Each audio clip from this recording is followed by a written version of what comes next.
Muy buenas tardes a todos. Muchas gracias por venir, gracias a los que están aquí y gracias a los que nos siguen a través de nuestro canal de YouTube. Esta es nuestra quinta sesión de la formación en la fe del COF, este año centrada en la verdad y esplendor de San Juan Pablo II. Muchas gracias a la parroquia de San Esteban, que nos acoge en estos salones parroquiales, por hacer de esta su formación. Gracias también a la parroquia del Cristo del Amparo por hacer de esta su formación anual también.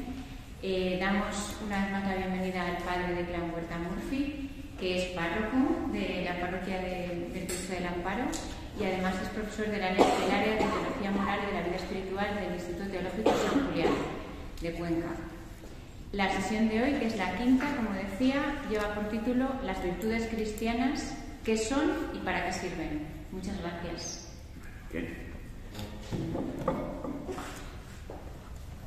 Bueno, este punto nos aleja un tanto del texto de la Veritatis Splendor, pero es una consecuencia directa, el estudio de las virtudes, del comportamiento moral. Y para poder desembocar después en las conclusiones de la Veritatis Splendor, pues es necesario tener en mente cómo se organiza la vida de virtudes y, en definitiva, la vida de crecimiento personal desde la óptica de la antropología cristiana. Por eso el sentido práctico del título. Las virtudes cristianas, ¿qué son y para qué sirven? Bueno, el guión que vamos a seguir es básicamente el contenido del Catecismo de la Iglesia Católica. Os pongo que recomiendo leer los números que van de 1803 a 1832, aunque digamos que nos va a servir un poco como espina dorsal de la enseñanza de hoy, aunque vamos a abordar también otras cuestiones que no son las que específicamente están en el número del catecismo, pero que nos ayudan a enlazar mejor con la enseñanza de la Veritatis Splendor. El catecismo comienza con una cita de la carta del apóstol San Pablo a los filipenses, que dice lo siguiente: todo cuanto hay de verdadero, de noble, de justo, de puro, de amable, de honorable, todo cuanto sea virtud y cosa digna de elogio, todo eso tenedlo en cuenta. Los cristianos, todas las cosas que tienen que ver con el hombre, todos los asuntos del hombre, son realidades que las tenemos en cuenta y nos apasionan porque la palabra se ha hecho carne y ha habitado entre nosotros. Por lo tanto, todo lo que es digno de ser tenido en cuenta es parte de nuestra misión y nuestra mirada pues se deposita ahí, y nuestra capacidad reflexiva. Bien, lo primero es atender a la definición de virtud. ¿Qué queremos decir cuando hablamos de virtudes? Bueno, la definición clásica dice que la virtud es una disposición habitual y firme de hacer el bien. Nos veremos aquí. Los elementos que nosotros vemos en esta definición es lo primero, que habla que es algo habitual. Es decir, uno es capaz de hacer una cosa buena de forma puntual, pero eso no necesariamente es una virtud adquirida. Las virtudes requieren de un hábito, de una repetición. Por lo tanto, ¿cómo puedo yo discernir si hay una virtud presente en mi vida? Si se manifiesta de forma habitual. Permite a las personas no solo realizar actos buenos, sino dar lo mejor de sí misma a la persona. Ahí es donde nosotros entendemos el sentido de la virtud. No es una colección de momentos en nuestra vida donde hicimos algo correcto, sino que es algo que además nos ayuda a crecer. Es algo que se va afincando en nuestra persona y va moldeando nuestro carácter. Una disposición habitual y firme. Bueno, en la tradición griega y romana, el estudio de las virtudes giró en torno a lo que ellos denominan las virtudes cardinales. Virtudes cardinales son 4, y que compartimos pues con ese pensamiento, los cristianos pues compartimos ese pensamiento de la tradición grecorromana. Las virtudes cardinales serían la prudencia, la justicia, la fortaleza y la templanza. Vamos a comenzar viendo precisamente esto, las virtudes humanas, y vamos a hacer un proceso de ascensión. Empezamos por las virtudes humanas, pasamos por las virtudes teologales y vamos a terminar desembocando en los dones y los frutos del Espíritu Santo, porque todo forma parte del mismo campo de la construcción de la persona. ¿Qué podemos decir de estas virtudes cardinales? Bueno, lo primero, y aquí seguimos el catecismo, nos dice que la prudencia es la virtud que dispone la razón práctica a discernir en toda circunstancia nuestro verdadero bien y a elegir los medios rectos para realizarlo. Esa sería la definición clásica de la virtud. Para Santo Tomás, de hecho, la prudencia sería la regla recta de la acción. Es decir, si lo tenemos como una disposición habitual y firme en nuestra vida, la prudencia se va a manifestar como esa capacidad de pensar en nuestro verdadero bien, discernirlo entre distintas opciones, decir, ¿cuál es la que más me conviene para crecer como persona? De tal manera que en ese discernimiento nosotros vamos a encontrar esa regla recta que de alguna manera ya nos está enfocando a esa comprensión de la conciencia que veíamos en la sesión anterior, la necesidad de esa rectitud. La prudencia no hay que confundirla. No hay que confundirla con lo que a veces en el lenguaje coloquial sí que puede tener fronteras difusas, ¿verdad? No hay que confundir la prudencia con la timidez, no hay que confundirla con el temor, mucho menos con la doblez o con el disimulo. La prudencia, en cuanto a virtud, es algo recto, firme, que se realiza en la vida de la persona y por lo tanto no admite una segunda lectura. Uno puede ser tímido por muchas razones. Uno solo es prudente por una razón. Uno puede tener doblez por muchas razones y por muchos objetivos.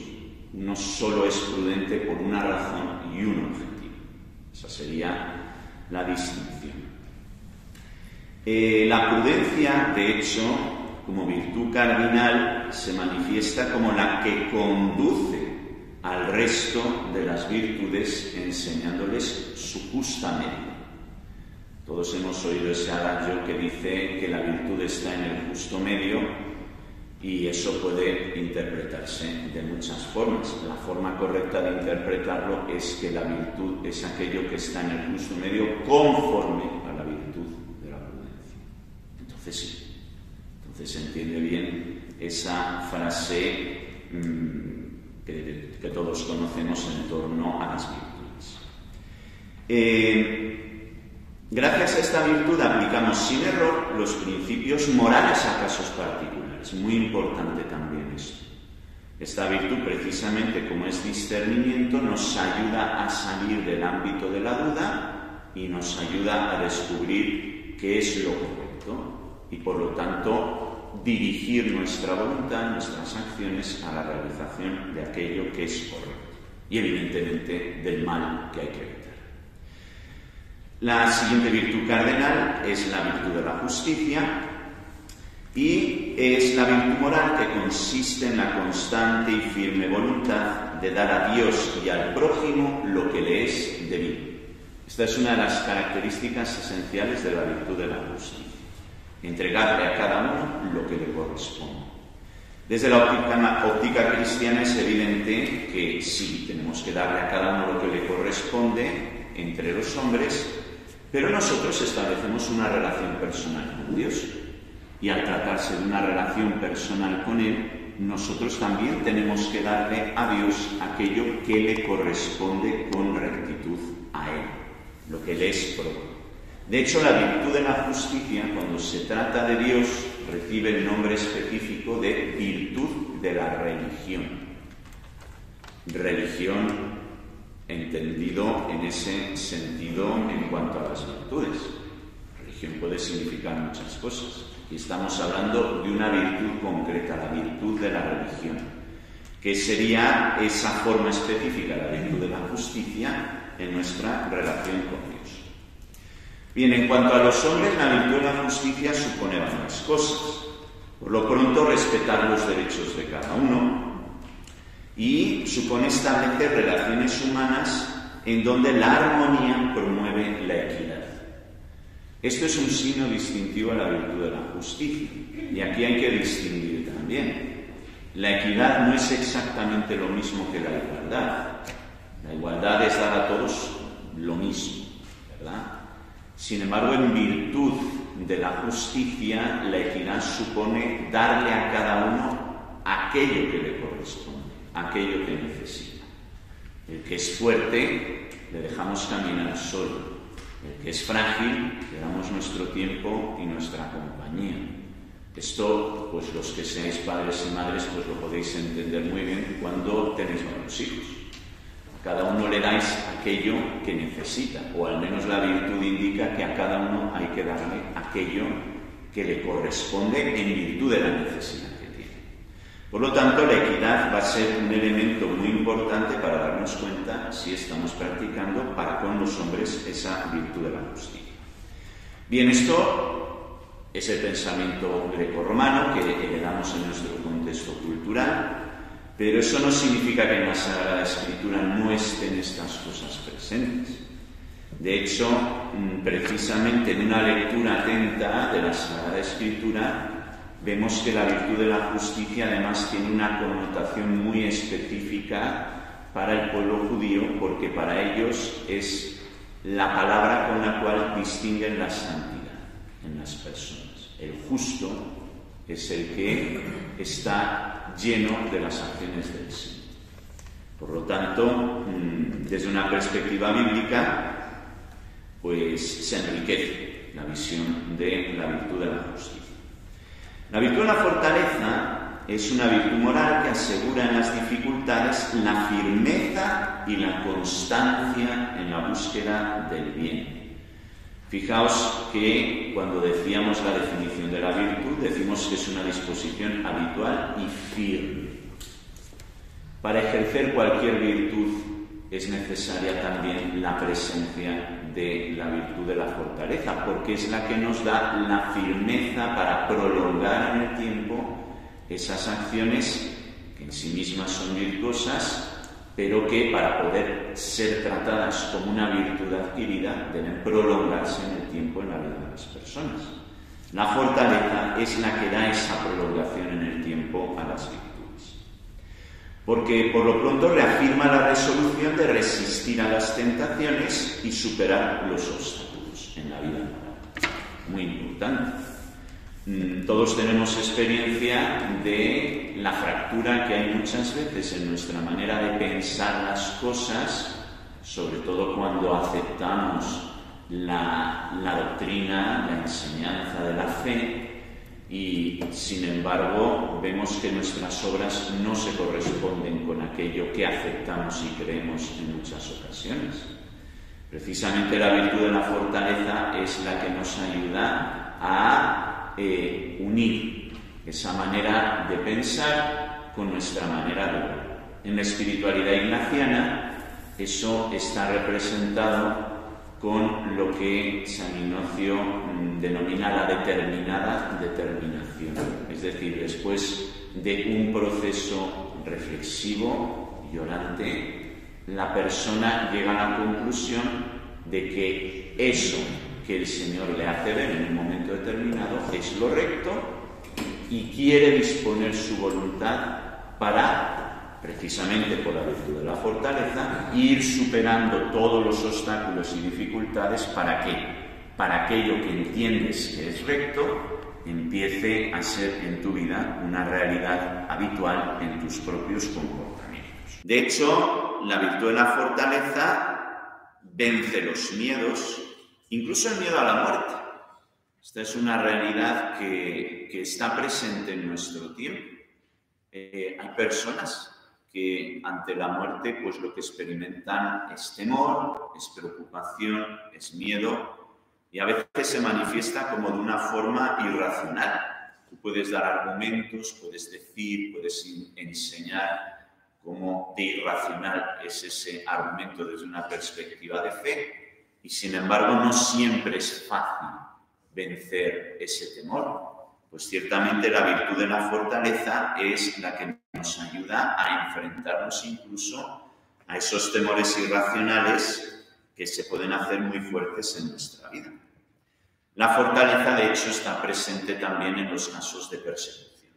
El testimonio de los mártires es siempre un testimonio de presencia de la virtud de la fortaleza.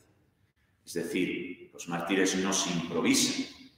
Uno puede albergar una especie de cierta ilusión de decir, bueno, puedo llevar una vida desordenada y irregular, pero si me sorprendiese una persecución y llegase el momento del martirio, pues qué suerte tendría, ¿verdad? Porque me iría directamente al cielo.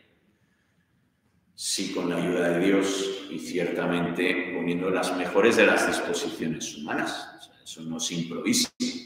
Digamos que en esos momentos es donde sale a la superficie la virtud de la fortaleza que ha ido guiando otros momentos de la existencia de la persona. Y de hecho la fortaleza también capacita para la renuncia propia, para el sacrificio de los intereses personales en virtud de una causa justa. Por último, entre las virtudes cardinales tendríamos la templanza, que es la virtud modal que modera la atracción de los placeres y procura el equilibrio en el uso de los bienes creados. Es decir, lo que hace esta virtud es asegurar el dominio de la voluntad sobre los instintos y mantiene los deseos de las personas en el ámbito legítimo de la honestidad. Es decir, el goce honesto de las cosas, sin perjuicio para nosotros mismos, sin perjuicio para los demás y evidentemente siempre de cara a Dios, reconociendo los dones que de Él proceden. De hecho, la templanza lo que hace es rescatar el deseo del pecado. Muchas veces el deseo puede tener connotaciones ambivalentes y la satisfacción rápida del deseo, por norma general, va en una inclinación egoísta de la persona en cualquiera de esas actitudes que terminan llevando a los pecados capitales. Lo que hace la virtud de la templanza es rescatar ese deseo, reconocer lo legítimo que hay en el deseo y ordenarlo hacia la rectitud y hacia la honestidad.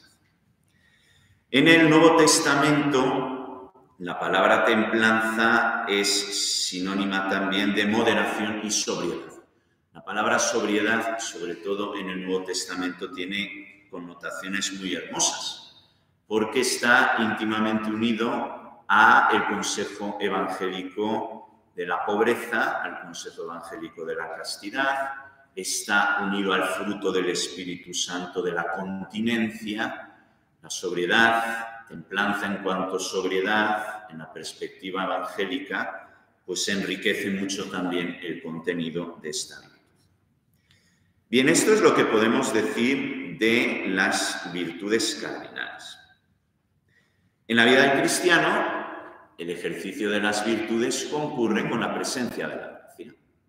Es decir, esa presencia particular de la acción de Dios, en donde nosotros encontramos impulso con esa presencia divina y donde encontramos esa fuerza y temple con el que Dios va guiando y moldeando la vida de las personas, la gracia. Bueno, las virtudes humanas forman parte de la naturaleza del hombre y por lo tanto se adquieren mediante la educación. De ahí la importancia de insistir en la educación cuando las personas son más sensibles a ser educadas. De hecho, un mito que ha hecho mucho daño a la cultura occidental, es el rechazo de la comprensión de la caída del hombre y sustituirlo por un mito, el mito de la naturaleza salvaje, que si no fuese moldeada por la sociedad, ¿verdad?, no se vería pervertida, no incurriría en el pecado, en el error. No es así. De hecho, la experiencia dice con claridad que las virtudes humanas se adquieren en virtud de la educación, un proceso de socialización. No hay más que ver pues, la vida familiar y la crianza de los hijos. Para que los hijos crezcan con herramientas para poder enfrentar la vida, pues es necesaria la educación y es necesario afincar las virtudes. Estas no brotan por arte de magia. La educación, en ese sentido, es necesaria. Además, las virtudes requerirán, como hemos dicho, por ser una disposición habitual, van a requerir de la perseverancia. No basta con una indicación. Muchas veces hay que ir orientando y recordando y reforzando esa indicación con perseverancia. Por lo tanto, la respuesta de aquel que es educado en la virtud va a ser el esfuerzo. No es posible adquirir virtudes sin esfuerzo. Y esto en una mera perspectiva humana. Si además introducimos la gracia, pues nos damos cuenta que ese esfuerzo además es purificado y es elevado por la gracia divina. Vamos a insistir en eso más adelante. El hombre herido por el pecado, para él no es fácil guardar el equilibrio moral. El don de la salvación nos otorga la gracia necesaria para perseverar en la búsqueda de las virtudes y cada cual debe pedir siempre esta gracia de luz y de fortaleza. Es decir, la gracia nos ayuda en ese recorrido de la adquisición de virtudes precisamente porque la conciencia orante que nos hace pedir una gracia determinada tiene un fundamento, el conocer nuestros propios límites y nuestras propias necesidades. Uno puede estar empeñado en querer adquirir una virtud y puede encontrar obstáculos importantes en su vida. Por eso la presencia de la gracia para superar esos obstáculos personales es fundamental. Cada uno debe pedir siempre la gracia en cuanto luz y fortaleza. Debe recurrir a los sacramentos. Nosotros los cristianos sabemos que es el medio habitual por el cual nosotros recibimos la gracia. Eso no quita que Dios se sirva de medios extraordinarios y de acciones puntuales. Pero el camino que Él ha instituido con su propia carne, como una consecuencia lógica que se deriva de la encarnación, son los propios sacramentos. Los sacramentos prolongan en nosotros el significado de la encarnación. Es Dios con nosotros y por lo tanto es una presencia firme de Dios en nuestras vidas. Los sacramentos, además, nos permiten entrar en un ámbito, junto con la oración, en donde se hace presente el Espíritu Santo, se aprende a distinguirle y aprendemos el lenguaje específico del Espíritu Santo, que es a través de las mociones en lo íntimo del alma. El cooperar con esas mociones del Espíritu Santo son lo que nos hacen superar nuestros propios límites personales cuando estamos trabajando por la adquisición de las virtudes. Bien, aquí conviene, ya en este punto, distinguir entre las virtudes, y aquí no solo hablamos de las virtudes humanas, las virtudes cardinales, también estamos hablando de las virtudes teologales, que veremos más adelante. Conviene distinguir entre las virtudes y los dones que proceden del Espíritu Santo. De acuerdo con Santo Tomás, tanto los dones como las virtudes las vivimos conforme a una gracia habitual que Dios concede. Aquí es un punto importante que no hay que perder de vista. Por muy humanas que sean las virtudes, el poder vivirlas de forma habitual supone un acto de la gracia de Dios en nuestra vida. Evidentemente, conforme a un trabajo humano, pero el fruto de ese trabajo humano tiene que ver con la acción de la gracia, porque hasta el don mismo de la vida es un acto de la gracia. Somos sostenidos en la existencia por un acto continuo de la gracia. Por lo tanto, todas las obras que van configurando nuestra personalidad y moldeando nuestro carácter, aunque puedan proceder de la educación, de la disciplina, de un trabajo de nuestra razón, siempre suponen una presencia de la gracia. En ese sentido, dones y virtudes, de acuerdo con Santo Tomás, son gracias habituales que Dios concede. Virtudes y dones, si nos remitimos a una filosofía aristotélica, que es la que utiliza Santo Tomás, virtudes y dones comparten varias cosas. Por un lado, lo que Santo Tomás definiría como la causa eficiente, de dónde viene para nosotros las virtudes y los dones. Pues el origen de las virtudes y de los dones, la gracia que Dios nos concede, es Dios mismo. Siempre es la causa eficiente, proviene de Dios. Otra cosa que comparten las virtudes y los dones, pues que siempre se dirigen a un mismo sujeto, es decir, yo mismo, la persona, siempre se dirigen a un mismo sujeto. Virtudes y dones también comparten un objeto material, que es nuestra conducta. Es decir, las virtudes y los dones no inciden simplemente en los compartimentos estancos de nuestros procesos intelectuales y de nuestros pensamientos. No, inciden en las actitudes, en el ejercicio de la voluntad. Ahí es donde inciden las virtudes y los dones, la conducta humana. Y por último, tanto virtudes como dones, entendidos como gracia, tienen una finalidad en la vida de la persona, que es la santificación.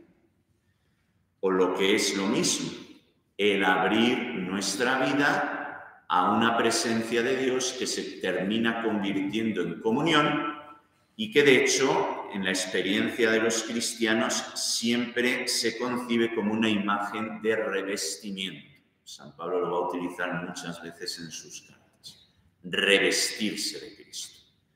Bueno, ese es el proceso final, la santidad, el revestirse de Cristo, conforme a la nueva humanidad que Él ha inaugurado con su propia carne. Bien, pero ¿qué es lo que distingue entonces a las virtudes de los dones? Pues que las virtudes humanas perfeccionan el hombre en cuanto que puede ser movido por la razón. Cualquier persona, creyente o no creyente, que quiera adquirir virtudes y hace un proceso reflexivo en su vida y pone en juego sus capacidades racionales, pues emprende un camino de ordenar su conducta, de templarse, de moderarse, de encontrar objetivos, de encontrar los medios para trabajar esos objetivos. Y eso, evidentemente, aunque puede ir ocultamente acompañado por una gracia habitual de Dios, sea creyente o no creyente, para la antropología cristiana es así, siempre va acompañada de la benignidad de Dios, ¿verdad? Pero el protagonista en la adquisición de las virtudes es la razón humana, nuestra capacidad de discernimiento. Salvo con las virtudes teologales. Aquí ya estamos en un ámbito en donde sí, nosotros ponemos en juego nuestras capacidades racionales, pero son virtudes que proceden directamente de Dios, que son la fe, la esperanza y la caridad, que vamos a ver más adelante.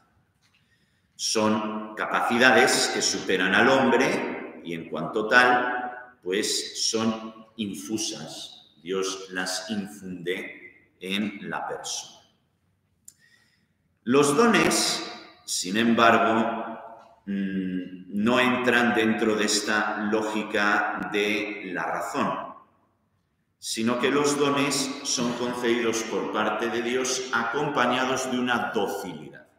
Es decir, lo que para nosotros era un obstáculo y hemos tenido que luchar y enfrentarnos a él muchas veces y hemos sentido frustración, a veces pequeñas victorias, a veces recaídas, a veces frustración, los dones van acompañados de docilidad. De repente, lo que yo no podía hacer, ahora puedo hacerlo. Esos son los dones que los veremos más adelante. En la terminología clásica teológica definiríamos los dones no como hemos dicho, de virtudes, disposiciones habituales y firmes, sino que aquí estaríamos hablando de hábitos operativos sobrenaturales. Es decir, no parten de nuestras capacidades racionales, sino que son una acción directa de Dios en la vida de la persona. Bien, entre los dones y las virtudes humanas se sitúan las virtudes teologales, que son esenciales para la vida cristiana. De hecho, aunque Dios las infunde, nosotros tenemos una tarea muy importante después en cuanto a nuestras capacidades racionales, para irlas haciendo crecer y madurar en nuestra vida. Las virtudes humanas se arraigan en las virtudes teologales, que adaptan las facultades del hombre a la participación de la naturaleza divina. Es decir, nosotros, criaturas, estamos llamados a ejercitar una vida virtuosa, sin embargo hemos sido regenerados, hemos sido recreados.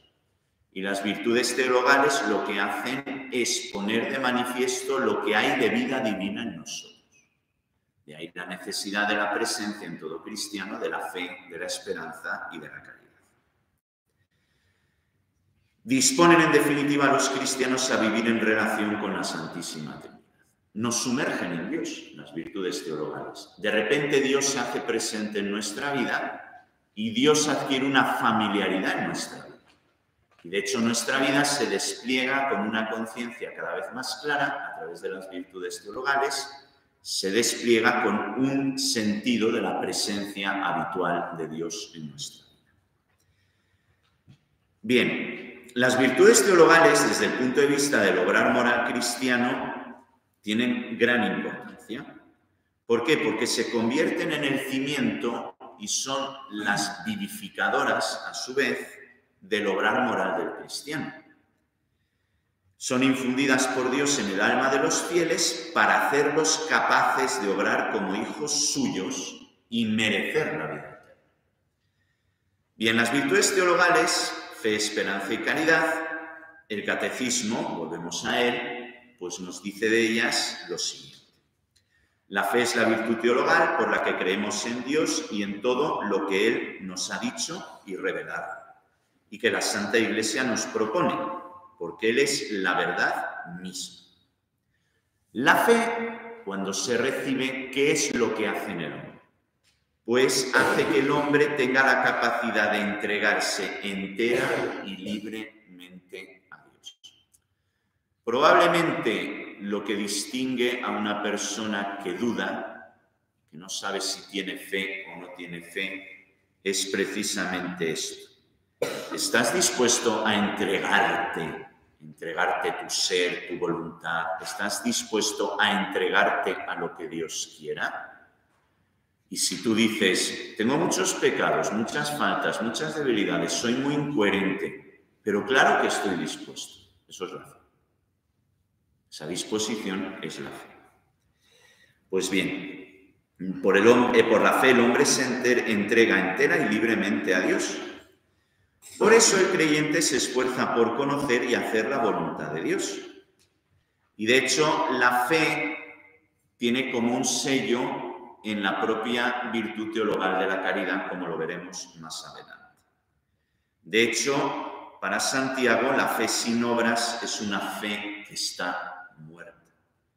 Por lo tanto, la fe puede estar presente en la vida de una persona, es decir, puede uno decir, mantengo la disposición de poner mi vida en las manos de Dios, pero si esa disposición no se confirma después con actos concretos de conversión, ocurre ese fenómeno que Santiago presenta como una fe muerta. Si no queremos ser tan dramáticos, podemos decir una fe dormida. Pero Santiago dice muerta por la sencilla razón que deja de operar. Y si deja de operar, deja de tener los beneficios. Se convierte en un fósil intelectualizado en nuestra mente, pero no tiene capacidad de incidir en las acciones concretas de nuestra vida. El don de la fe, claro que permanece, incluso cuando hay pecado, pero el pecado lo que hace es privar de la esperanza y de la caridad a la fe. Y por lo tanto, esa fe no nos une plenamente con Cristo. Por eso es importante que la fe vaya acompañada de la presencia de la esperanza y de la caridad. Por eso cuando decimos que somos salvados en la fe, lo entendemos como algo que se realiza desde el cimiento de la fe, porque hemos aceptado a un Salvador, pero aceptamos toda la lógica de la fe, que nos lleva a plantear nuestra vida en el eje de coordenadas, actitudes de esperanza, de acogida a la esperanza, y en el eje de coordenadas de nuestra vida espacial nos lleva a vivir la fe en la caridad, en las relaciones con las personas. Por lo tanto, un discípulo no solo debe guardar la fe y vivir de ella, sino que debe profesarla, testimoniarla con firmeza y difundirla. ¿Cuál es el mejor de los maestros? El ejemplo. Es decir, ¿cómo voy a dar testimonio de mi fe? Pues a través del ejemplo. La esperanza es la virtud teologal por la que aspiramos al reino de los cielos y a la vida eterna como felicidad nuestra. Muy importante. Fijaos que hay personas que pueden tener un amplio conocimiento de cuál es la esperanza cristiana. Es decir, ¿qué es lo que espera un cristiano? Incluso desde un punto de vista pues, de los accidentes, ¿no? ¿Qué piensa un cristiano que es el cielo? ¿Qué piensa que es lo que va a vivir? Entonces uno puede articular perfectamente pues, todo un cuadro sobre las creencias cristianas en torno a la vida después de la vida. Pero, claro, una cosa es hacerse ese marco intelectual y otra cosa es que nuestra felicidad tenga un pie puesto en todas estas cosas. Es decir, yo soy feliz porque creo que voy a ir al cielo. No es lo mismo simplemente saber qué es lo que dicen los cristianos del cielo. La presencia y la virtud de la esperanza se manifestaría así. Soy feliz porque sé que me aguarda la vida eterna. Sé que tengo esa promesa de parte del Señor. Y sé que el Señor no se echa atrás en esa promesa. Y es parte del patrimonio de mi vida. Y empiezo a entender mi vida como algo que se prolonga más allá de las fronteras de la muerte y se expande mi comprensión del sentido de mi propia vida. Y empiezo a experimentar felicidad por aquello que se me promete y empiezo a entender muy bien esas manifestaciones de Dios que nos permiten vivir un cielo en la tierra porque nos hablan de Dios, pero nos hablan de Dios mientras peregrinamos en este mundo. Bueno, la esperanza supone todo esto. La virtud de la esperanza corresponde al anhelo de felicidad puesto por Dios en el corazón del hombre. ¿Qué es lo que hace la virtud de la esperanza? Asume las esperanzas humanas que inspiran las actividades de los hombres y las purifica para ordenarlas al reino de Dios. Queremos construir una sociedad justa y nosotros sabemos que el hombre en rectitud tiene que trabajar siempre buscando esa sociedad, construir esa sociedad. Pero además el cristiano, en virtud de la esperanza, entiende que esa sociedad justa se va a convertir en una manifestación de los bienes futuros, de lo que nos espera.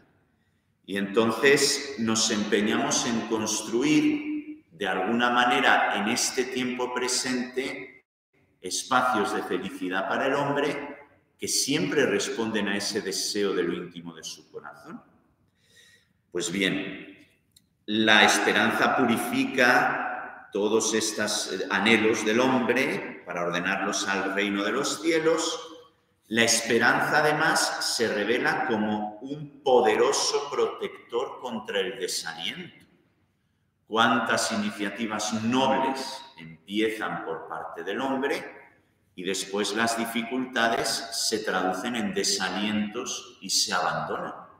Bueno, la virtud de la esperanza es la que nos hace enfrentarnos al desaliento y hasta nos sostiene cuando en nuestras propias capacidades personales sentimos que desfallecemos.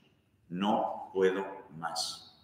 La virtud de la esperanza es la que nos ayuda a superar el límite. Dilata el corazón en la espera de la bienaventuranza eterna y las manifestaciones de esa bienaventuranza en esta vida. Porque si recordamos bien, el Señor nos prometió la vida eterna, pero nos prometió el 100 por 1 en esta vida. Todas esas cosas que tienen que ver con el 100 por 1 son manifestaciones en el tiempo presente de la bienaventuranza que nos aguarda. La esperanza cristiana se manifiesta en la predicación de Jesús por medio de las bienaventuranzas. Ahí es donde nosotros, la esperanza es la clave de interpretación de las bienaventuranzas. ¿Por qué podemos poner una perspectiva de felicidad y de alegría cuando hablamos de las fatigas de la vida humana, cuando hablamos de los distintos trabajos y de los desalientos a los que se tiene que enfrentar? ¿Por qué al final siempre hay un horizonte de alegría? Precisamente por la virtud de la esperanza. Esa virtud de la esperanza nos hace superar barreras que se nos antojan insalvables y de hecho ayudan a expandir nuestra propia vida porque vemos que hay fronteras que se pueden superar. Las bienaventuranzas están precisamente en el ámbito de todo esto. La esperanza se representa clásicamente como el ancla del alma, es decir, es el ancla que nos agarra firmemente al cielo y aunque hay zozobras, ¿verdad?, nos mantiene con esa esperanza puesta en el cielo y nos pone también con esa esperanza puesta también en aquellas obras que en el tiempo presente participan de ese anticipo del cielo. Y por último, entre las virtudes teologales tenemos la caridad. La caridad es la virtud teologal por la cual amamos a Dios sobre todas las cosas. Y lo amamos por Él mismo. Es decir, la caridad supone un conocimiento de Dios.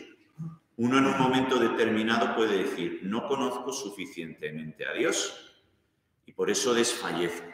Y sí, quien dice eso dice bien.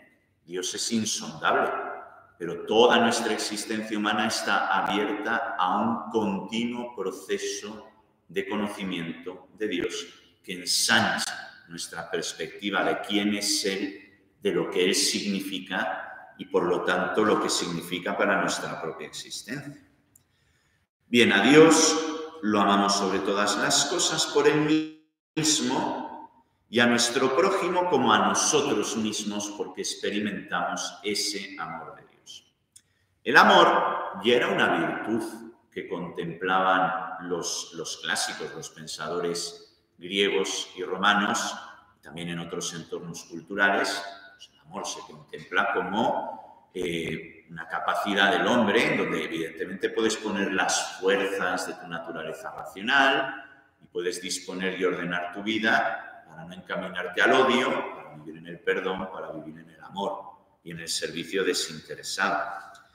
Pero cuando este amor lo entendemos como virtud sobrenatural, mantenemos el nombre de caridad, porque nos ayuda a diferenciarlo por la importancia que tiene frente al amor meramente humano.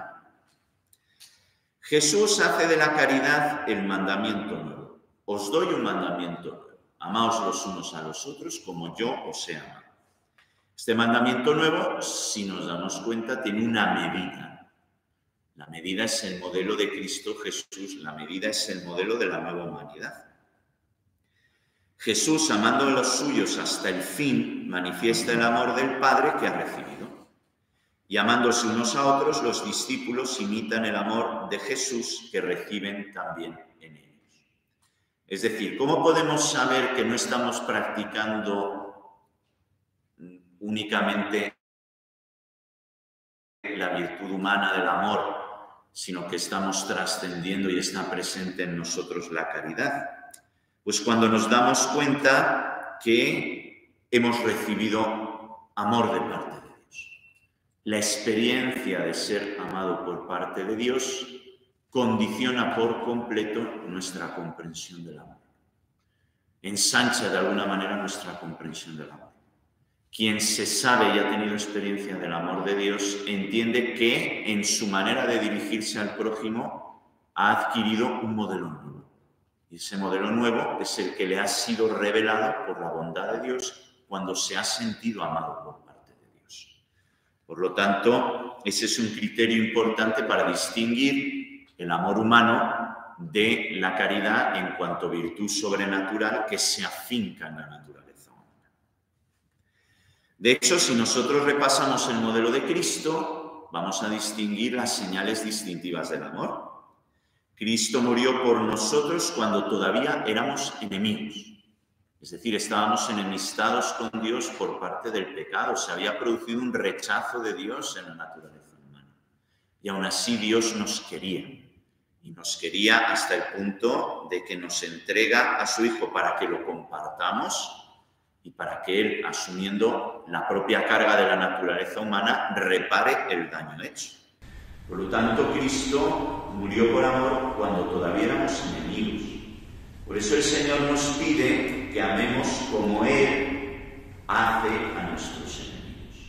El amor a los enemigos está fundamentado en la experiencia de un Dios que nos ha amado incondicionalmente. Si es una idea, muy difícilmente podemos descender al campo del amor a los que nos hacen mal. Porque se revela dentro de nosotros muchas cosas.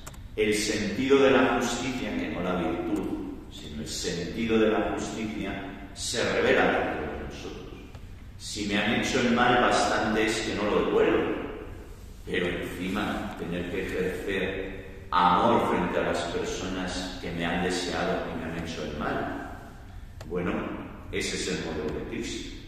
Un modelo que evidentemente no ha sido puesto simplemente para que lo imitéis, porque sería una crueldad, sería imposible.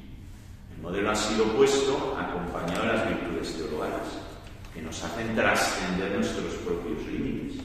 Por eso, cuando uno experimenta que no puede perdonar a sus enemigos, ¿qué es lo que tiene que hacer? Orar, pedirlo. Señor, que mi capacidad se ensanche en virtud de la caridad. Y que yo pueda llegar no a experimentar que estoy a piñón partido, no, porque el amor siempre va en dos direcciones, evidentemente, pero sí entender que tengo una mirada benévola frente a la persona que me ha hecho el mal. Y experimenta que no puede perdonar a sus enemigos, ¿qué es lo que tiene que hacer? Orar, pedirlo. Señor, que mi capacidad se ensanche en virtud de la caridad. Y que yo pueda llegar no a experimentar que estoy a piñón partido, no, porque el amor siempre va en dos direcciones, evidentemente, pero sí entender que tengo una mirada benévola frente a la persona que me ha hecho el mal y experimento compasión por el daño que hace, el que se hace a sí mismo y el que me ha hecho a mí, pero experimento no odio, sino compasión. Esto que para nosotros es imposible, porque todos hemos tenido experiencia del límite, de repente, con la presencia del amor de Dios, pues descubrimos cómo Él nos hace ir más allá de lo que nosotros pensábamos que éramos capaces de vivir. Bueno, ese es el modelo, el amor a los enemigos. Pero es que además el modelo de Jesús es un modelo de interés por todos los hombres. Es decir, Jesús ensancha por medio de la caridad el modelo a un prójimo que es lejano, que desconozco, que no llegará a ver nunca, que nuestros caminos no se cruzarán nunca, pero que compartimos la misma y única humanidad y el mismo destino de gloria. Y te hace sentir muy cerca de aquellos que humanamente están lejos. Yo recuerdo el testimonio de un sacerdote que era un hombre muy de Dios. Y recuerdo que estábamos en unos ejercicios espirituales. Y en el transcurso de los ejercicios espirituales, pues ahí o en Indonesia o en Filipinas, que tienen miles de islas, ¿verdad? Y hay muchos ferries que van de unas islas a otras y no son precisamente barcos de última generación, ¿verdad? Los que se mueven de unas islas a otras. Pues se hundió uno de esos ferries, muriendo 300 personas. Fue una barbaridad, o sea, se ahogó todo el mundo, no se rescató a prácticamente nadie con vida. Yo recuerdo a este sacerdote durante la misa, en las peticiones, misa de los ejercicios, hacer una petición concreta por las personas que habían fallecido en ese naufragio. Todos estamos acostumbrados a escuchar en la Eucaristía peticiones cuando ocurren calamidades, ¿verdad? ¿Cómo oraría este hombre? Que a mí me resultó absolutamente notorio el dolor que él experimentaba por el sufrimiento de toda esa gente, ¿no? Eso es la virtud de la caridad. Es decir, al que está lejos, al que no te conoce, al que no tienes mayor implicación que la común naturaleza humana, que tienes noticia detrás de una pantalla, que ni siquiera has visto imágenes truculentas, porque ahí cayó hasta el fondo del barco, ¿verdad? Pues eso, llegar a experimentar como verdaderos hermanos a los que están lejos. Bueno, ese es el modelo de Cristo, que con su propia entrega trasciende no solo a la gente de su tiempo, sino que abraza a la humanidad entera. Bien, evidentemente una señal distintiva va a ser también el amor a los niños, el amor a los pobres, como se distinguió también Jesús a lo largo de toda su vida pública. Bien, San Pablo nos ofrece a los cristianos pues, una visión única de lo que era la comprensión de la virtud de la caridad entre todos los creyentes. Y que de hecho perdura a día de hoy, es la señal distintiva del amor cristiano. El himno de 1 Corintios 13, ¿verdad? Pues tiene unas resonancias que, si lo leemos con atención, podremos encontrar la experiencia de nuestro propio límite y qué es lo que significa la virtud sobrenatural, teologal, de la caridad para la vida del cristiano. Porque nos marca un horizonte que a veces nos es vedado en nuestra propia experiencia. Pero nos dice el Señor, en virtud de la caridad tú podrás vivir todas estas cosas. Como elenco, pues recordamos que San Pablo nos dice que la caridad es paciente, es servicial, no es envidiosa, no es jactanciosa, no se engríe, es decorosa, no busca su interés, no se irrita, no toma en cuenta el mal, no se alegra de la injusticia, se alegra con la verdad, todo lo excusa, todo lo cree, todo lo espera, todo lo soporta. Cuando uno sufre y lee esto, a veces lee esto casi como si fueran navajazos al bajo vientre, ¿no? Porque ciertamente pone en evidencia nuestras propias heridas. Pero lo que se nos presenta aquí es para nosotros una imagen clara de lo que es la nueva humanidad y lo que puede significar la caridad en la vida de una persona que la procura, que la pide, que la recibe como gracia y que la cultiva a través de los sacramentos y de una vida de oración. Ejemplos hay muchos, pero por la disponibilidad del tiempo pues no puedo detenerme mucho más. Concluimos, por último, con los dones y frutos del Espíritu Santo. Bien, la vida moral de los cristianos está sostenida por los dones del Espíritu Santo. Los dones del Espíritu Santo son disposiciones permanentes que van acompañadas de esa docilidad por parte de Dios, que hacen que nosotros podamos seguir las inspiraciones del Espíritu Santo con una aparente facilidad que sabemos perfectamente que no nos corresponde. Es una experiencia muy hermosa ser consciente de un don del Espíritu Santo y Dios los reparte. Es verdad que no siempre somos conscientes de lo que Dios hace y puede haber presencia de los dones del Espíritu Santo en nosotros. Pero claro, cuando se trata de una experiencia sostenida, uno se va dando cuenta, yo no era capaz de esto. Esto lo hago yo, pero esto no soy yo. Tengo clara conciencia de que yo no soy capaz de esto y de repente lo hago con una docilidad y una facilidad y una ilusión y una entrega. Bueno, esos son los dones del Espíritu Santo. Los dones del Espíritu Santo son presentados en la Sagrada Escritura ya desde el Antiguo Testamento, que se les denomina Espíritus de Dios, ¿verdad? Son presentados y son el don de sabiduría, el don de inteligencia o entendimiento, el don de consejo, el don de ciencia, el don de fortaleza, el don de piedad, el don de temor de Dios. Pertenecen a la plenitud de Cristo, completan y llevan a su perfección las virtudes de quienes los reciben. Es decir, los dones van incluso más allá de lo que nosotros podemos hacer conforme a las fuerzas de razón y la disciplina de nuestra voluntad, con las virtudes humanas, lo que podemos hacer con la fuerza de la razón, con la disciplina y la perseverancia, con las virtudes sobrenaturales que Dios nos concede. Los dones van más allá. Es como si Dios de repente dijese, tomo las riendas. Y tú dices, sí, me está llevando. Bueno, esos son los dones del Espíritu Santo. Completan y llevan a la perfección las virtudes de quienes las reciben. Es decir, también los dones del Espíritu Santo actuarán sobre el sustrato de nuestra propia naturaleza, ¿verdad? Quien se dispone, pues es más fácil que florezcan esos dones del Espíritu Santo en su vida, pero siempre con ese componente de una clara conciencia de que no parten de nuestras propias fuerzas.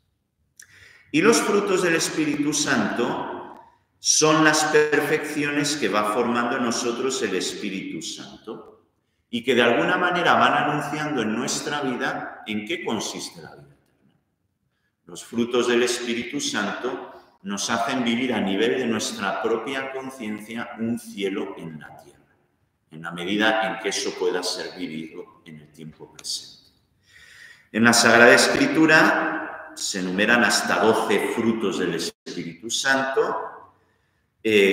San Pablo de corrido enumera 9 en la carta a los Gálatas, y los frutos del Espíritu Santo son la caridad, el gozo, la paz, la paciencia, la longanimidad, la bondad, la benignidad, la mansedumbre, la fidelidad, la modestia, la continencia, la castidad. Para terminar, yo simplemente, porque podríamos detenernos en cada uno, pero quisiera escoger el de la mansedumbre para cerrar de alguna manera el discurso sobre las virtudes. La mansedumbre como fruto del Espíritu Santo es ciertamente un elemento en donde se manifiesta la caridad. Hemos dicho que la caridad, conforme al himno de 1 Corintios 13, es no llevar cuentas del mal del prójimo, ¿verdad? Eso es, decimos que es uno de los elementos de la presencia de la caridad en nuestra vida. La mansedumbre como fruto del Espíritu Santo sería esa disposición habitual, por acción directa del Espíritu en nuestra vida, en donde nosotros, ante las dificultades y las tribulaciones que puedan proceder de nuestro intercambio con el prójimo, ya no nos hace daño, como fruto del Espíritu Santo. Es decir, la mansedumbre llega a ser esa disposición donde sí encajas el golpe, no te anestesia, encajas el golpe, pero ya no te hace daño, ni tienes necesidad de tener que demostrar nada. La mansedumbre mantiene el equilibrio de la persona, no pierdes absolutamente nada y no tienes necesidad de alguna manera rebajarte, ¿verdad?, para responder al mal. Bueno, eso es un fruto del Espíritu Santo y que se vive sin duda ninguna como consecuencia de todo este proceso, que nosotros lo hemos presentado como algo lineal, pero al final la belleza en la vida cristiana es que todo esto va creciendo de una forma más o menos armónica. La presencia de virtudes humanas facilita de alguna manera la comprensión de la necesidad de las virtudes sobrenaturales. Las virtudes sobrenaturales van acompañados de momentos donde experimentamos los dones del Señor que nos lleva, y esos dones del Señor se van manifestando en nuestra vida con la adquisición de unos frutos que no solo se corresponden con la constancia y la virtud trabajada, sino como realmente saltos en nuestra propia condición humana que nos perfeccionan a un punto en el cual nosotros tenemos la ciencia cierta, la conciencia de que es Dios quien lo está realizando en nosotros. Pues bien, hasta aquí la sesión de hoy. No sé si tenéis algunas preguntas en torno a lo que hemos visto. Melissa tiene el micrófono ahí, si alguien quiere hacerme pregunta. La mansedumbre es... Un momentito, que va aquí el micrófono. Muy bien. Yo pienso...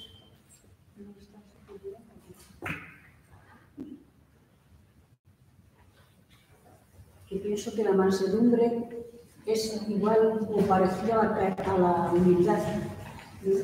Sí, vamos a ver, la humildad. Claro, todo es una progresión. Es decir, la humildad es una virtud. Propiamente, virtudes humanas. La humildad es una virtud humana. Incide sobre ella la caridad, ¿verdad? La caridad es paciente, es amable, ¿verdad? Incide, es humilde, ¿no? Y evidentemente, según va actuando Dios en nuestra vida, por medio de los dones del Espíritu Santo, con el don de fortaleza, por ejemplo, ¿verdad? Y el don de consejo, que es el que nos ayuda a guiarnos en nuestra propia vida conforme al designio de Dios. Como fruto viene la mansedumbre, evidentemente. Pero en los cimientos estaría la virtud humana de la humildad. Sí, sí. ¿Más cosas?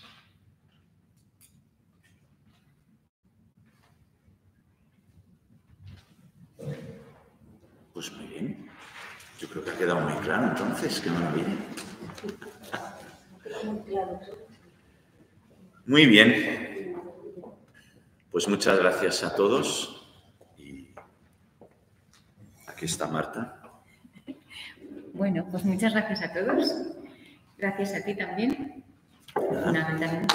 Gracias a todos por estar aquí. Gracias a los que nos seguís por el canal de YouTube, a los que nos vais a escuchar luego. También gracias. Ahora tenemos un café para comentar las cosas que no queremos comentar en público. Y la siguiente sesión será el día 15 de marzo. 15 de marzo, viernes, a las 5. Perfecto. A las 5 de la tarde. Hemos adelantado media hora por cuestiones operativas. Muchísimas gracias.